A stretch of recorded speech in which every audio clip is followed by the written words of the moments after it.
Welcome to Penrose Learning, where we make understanding easy. You begin by confirming eligibility and choosing a provider. You must be the required age and have photo ID. Once confirmed, select approved online or classroom delivery. Make sure to compare prices and read what's included. Some providers charge extra for the physical card. Enroll immediately, upload ID, and pay the fee. Once enrolled, you'll receive course access instructions. So start the theory modules now and prepare to move. You work through the WHS theory modules that explain hazards, risk control, PPE, and emergency procedures. Focus on examples you'll face on sites. While studying, take notes and complete practice quizzes. Once done, attempt the assessment. Some providers require an invigilated online quiz or short practical demonstration.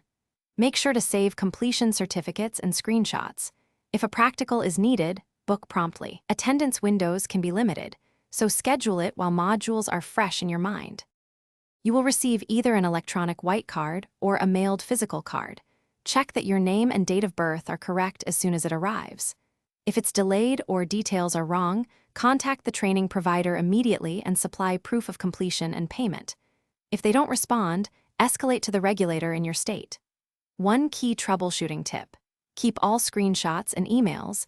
These act as temporary proof of training while issues are resolved, so don't delete them. Thanks for watching. If this was helpful, leave a like and consider subscribing. See you next time.